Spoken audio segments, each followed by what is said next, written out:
Hello guys, this is Raghuramareddy from spot entertainment. Entertainment ఇవ్వడంలో ఏ మాత్రం తగ్గను అని చెప్పి వరుస పెట్టి సినిమాలతో దూసుకొస్తున్న హీరో శ్రీ విష్ణు. అండ్ ఎక్కడా కూడా డిసప్పాయింట్ చేయకుండా ప్రతి సినిమాకి కూడా తన ఫ్యాన్ బేస్ ని పెంచుకుంటూ వస్తున్నారు. అండ్ రీసెంట్ గా చూసుకుంటే జస్ట్ ఒక 4 days బ్యాక్ అన్నమాట, విష్ణు విన్యాసం అని చెప్పి ఒక ఫన్ కాంబోతో థియేటర్ లో రచ్చరచ్చలేపి ఒక మంచి హిట్ అయితే తన ఖాతాలో వేసుకున్నాడు. And with in 1 week gap తో మృత్యుంజయ్ అని చెప్పి ఇంకొక మూవీతో వస్తున్నాడు. యాక్చువల్ గా మృత్యుంజయ్ ఇంకా విష్ణు విన్యాసం 2 సినిమాలు కూడా ఒకే డేట్ కి రిలీజ్ అవ్వాల్సి ఉంది. కానీ కానీ కానీ ఆయనే అతని సినిమాని పోస్ట్ పోన్ చేసి ఒక 1 week గ్యాప్ తో రిలీజ్ చేస్తున్నారు. అండ్ ఆల్రెడీ థియేటర్స్ లో విష్ణు నివాసం రన్నింగ్ లో ఉండగా మళ్ళీ మృత్యుంజయ్ మూవీని అయితే తీసుకొచ్చారు. బట్ ఇక్కడ మనం చూసుకున్నట్టయితే విష్ణు విన్యాసం, మృత్యుంజయ్ ఈ రెండు ఒక డిఫరెంట్ వే అన్నమాట. రెండిటికి సంబంధం లేదు, 2 జోనర్స్. ఒకటేమో ఫుల్ ఫన్ కాంబో ఉంది, ఇంకొకటి వచ్చేసి కంప్లీట్ సస్పెన్స్ థ్రిల్లర్ అన్నమాట. అంటే మనం ఈ ట్రైలర్ లాంచ్ అయితే నిన్న ఎన్టీఆర్ గారు చేయడం జరిగింది. ఆ ట్రైలర్ లాంచ్ లో ఒక 2 డైలాగ్స్ అయితే వేరే లెవెల్లో ఉన్నాయన్నమాట. అంటే సినిమా స్టోరీని ప్రెజెంట్ చేసే విధంగా ఆ ఓపెనింగ్ డైలాగ్ అంటే శ్రీ విష్ణు గారు ఒక చిన్న పాపతో చెప్తారనమాట. నా చేతిలో ఒక చిక్కుముడి ఉంది, ఎలాగైనా ఆ చిక్కుముడిని విప్పుతా, నువ్వు అడిగిన ప్రశ్నకి సమాధానం చెప్తా అని చెప్పి ఒక డైలాగ్ చెప్పారు. అంటే ఇక్కడ మనకి స్టోరీ లైన్ అనేది, అంటే ఇలాంటి సినిమాలు చాలా వచ్చినాయి ఇదే స్టోరీ లైన్ తో.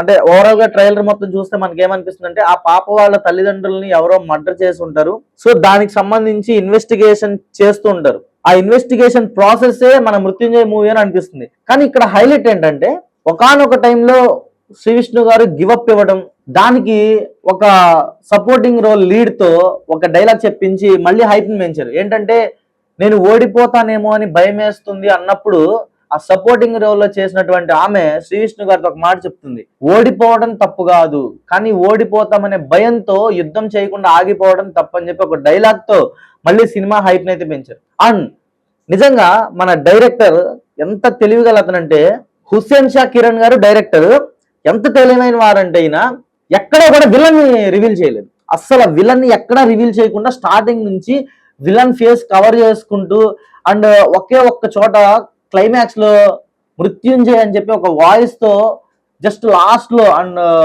ఒక మాస్క్ లాంటిది పెట్టుకుని ఐస్ వరకే రివీల్ చేశారు. అంటే ఈ సినిమాలో విలన్ కి ఎంత ప్రాముఖ్యత ఇచ్చారు అనేది మనకు చాలా క్లియర్ గా అర్థమవుతుంది. అంటే శ్రీ విష్ణు గారిని మనం ఒక ఫన్ వేలోనే ఎక్కువ చూసాం. సామాజ వర్గం అవ్వచ్చు, ఓం భీమ్ బుష్ అవ్వచ్చు, లేకపోతే #సింగిల్ అవ్వచ్చు, అండ్ మొన్న వచ్చిన విష్ణు విన్యాసం అవ్వచ్చు. అండ్ ఇలా ఓవరాల్ గా 80% 90% ఆఫ్ మూవీస్ శ్రీ విష్ణు గారు ఓన్లీ ఒక ఫన్ వేలోనే చేస్తారు. ఒక కామెడీకి సంబంధించినటువంటి స్టోరీనే తీసుకుంటారు. కానీ మృత్యుంజయ్ అని చెప్పి ఒక డిఫరెంట్, అండ్ దీంట్లో ఖచ్చితంగా శ్రీ విష్ణు గారిని మెచ్చుకోవాల్సిన విషయం కూడా ఒకటి ఉంది. దీంట్లో అతని గెటప్స్ ఓవరాల్ గా ఒక 5-6 గెటప్లు కనిపించింది. ఫస్ట్ నార్మల్ గా ఉన్నారు శ్రీ విష్ణు గారు, కట్ చేస్తే ఒక బజాజ్ చేతక్ బండి మీద ఒక ముసల్మాన్ వేషంలో జస్ట్ ఇలా అస్సలాం వాలేకుం అని చెప్తూ ఒక ఎంట్రీ ఇచ్చారు. కట్ చేస్తే ఒక మార్వాడి కొట్టు వేషం, ఎవరైతే ఈ బంగారపు కొట్లో ఉంటారు మార్వాడి వాళ్ళు, క్యాప్ పెట్టుకొని బొట్లు పెట్టుకొని, అదొక వేషము. నెక్స్ట్ వచ్చేసి ఒక డిటెక్టివ్ టైప్ లో ఒక డ్రెస్సింగ్, అదొకటి. అండ్ నెక్స్ట్ వచ్చేసి ఒక చిన్న డైలాగ్, నన్ను సిబిఐ లోకి తీసుకోండి, బ్యూరో ఆఫ్ ఇన్వెస్టిగేషన్ లోకి నన్ను తీసుకోండి అని చెప్పి చెప్పడము. సో ఓవరాల్ గా అంటే చాలా చూపించే ప్రయత్నం చేశారు, కానీ కన్ఫ్యూజ్ అయితే చేశారు ఖచ్చితంగా. అండ్ థియేటర్స్ లో ఈ మూవీ ఎలా ఉండబోతుంది అనేది ఇక్కడ పెద్ద ప్రశ్న.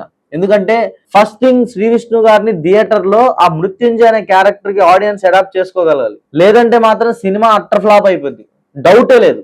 First of all Shri Vishnu గారిని ఒక కమీడియన్ గా మైండ్ లో నుంచి తీసేసి వితౌట్ ఎక్స్పెక్టేషన్స్ తో మనం థియేటర్కి వెళ్ళి కూర్చుంటేనే ఈ సినిమాని మనం అడాప్ట్ చేసుకోగలం. ఇన్ని రోజులు శ్రీ విష్ణు గారిని కామెడీ యాంగిల్లో చూసి, దెన్ అగైన్ ఇప్పుడు శ్రీ విష్ణు గారిని మళ్ళీ అదే ఫన్ వేలో మనం చూడాలి అనుకుని థియేటర్కి వెళ్తే ఖచ్చితంగా సినిమా మనం ఎంజాయ్ చేయలేము, అట్టర్ ఫ్లాప్ అవుతుంది థియేటర్స్ దగ్గర. సో ఖచ్చితంగా శ్రీ విష్ణు గారిని కంప్లీట్ గా ఆ ఫన్ వేలో మైండ్ లో తీసేసి ఒక ఫ్రెష్ మూవీ, ఒక ఫ్రెష్ శ్రీ విష్ణు గారిని మనం స్క్రీన్ మీద చూడాలి ఖచ్చితంగా. అప్పుడే మనం ఆ స్టోరీలోకి ఇన్వాల్వ్ అవుతాం, ఆ క్యారెక్టర్ లోకి ఇన్వాల్వ్ అవుతాం.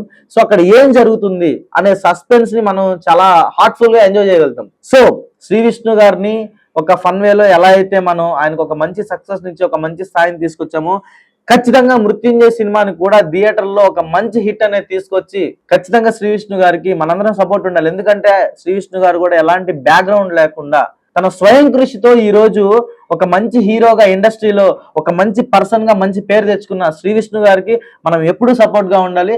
సో ఖచ్చితంగా మృత్యుంజయ్ మూవీ 100% మంచి బ్లాక్ బాస్టర్ అవ్వాలని మనస్ఫూర్తిగా కోరుకుంటూ this is Raghuramareddy from spot entertainment. Jai Hind. Hi guys, this is Akash Jagannath. Please do watch and subscribe Spot Entertainment. Thank you.